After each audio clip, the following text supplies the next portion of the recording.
Welcome to the Trump Breaking News Network, your daily source for up-to-the-minute Trump news. Join us today and every day. Here's today's news. This is TBNN. Were Trump's revelations to the Russians criminal or just stupid? We can't rule out either. Back in January there was a little noticed story among all the hubbub surrounding reports of Russian interference in the election and possible ties with the Trump campaign. YnetNews reported the following.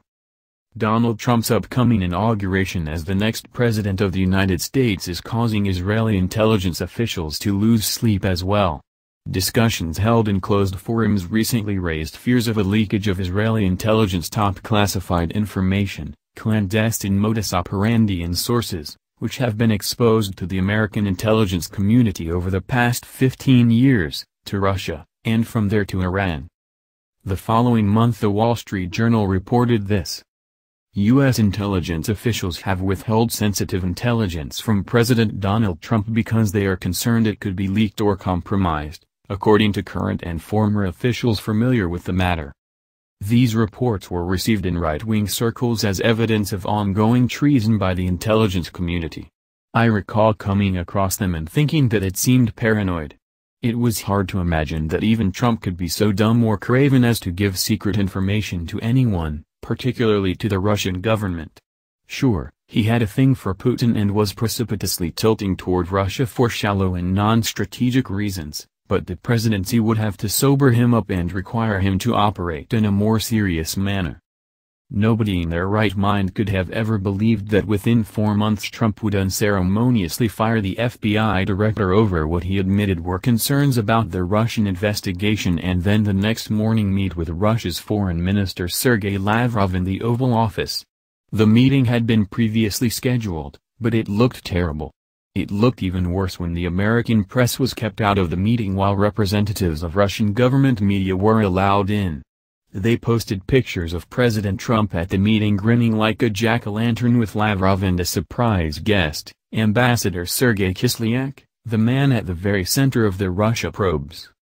This was all so unbelievable that you had to wonder whether Trump had cooked up an elaborate trolling exercise designed to let investigators know that he was going to do whatever he wanted and there was nothing anyone could do to stop him. As it turned out, receiving Lavrov was a favor to President Vladimir Putin, the man to whom Trump just couldn't say no, as Trump told CBS John Dickerson. None of that could have prepared us for what the Washington Post reported yesterday. Not only did Trump do all those things listed above, he also gave the Russian ambassador classified code word protected intelligence, putting some vital resources at risk and scaring the hell out of anyone who ever shared information with the U.S. government. If it were anyone but Donald Trump and his Keystone Cop White House, one would be forced to conclude that the President of the United States is an agent of the Russian government. But this is Donald Trump, a man in so far over his head that it's amazing he's still breathing. The most likely explanation is that he's just too ignorant to know what he was saying.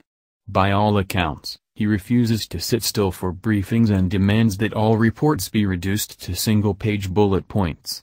He has shown absolutely no willingness to bone up on necessary knowledge, he lies and exaggerates constantly.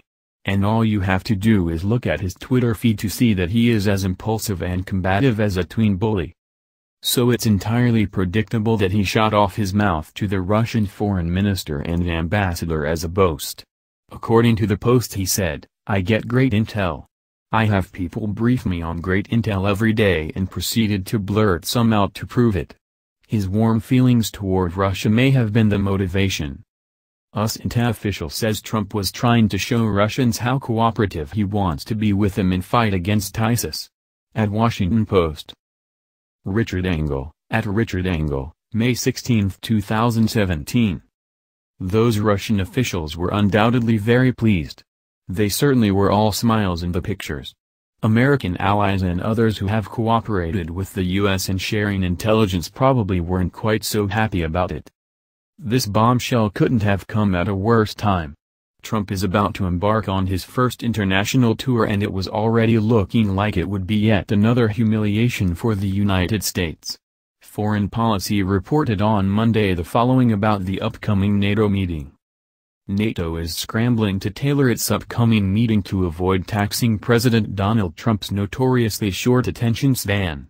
The alliance is telling heads of state to limit talks to 2 to 4 minutes at a time during the discussion, several sources inside NATO and former senior U.S. officials tell Foreign Policy.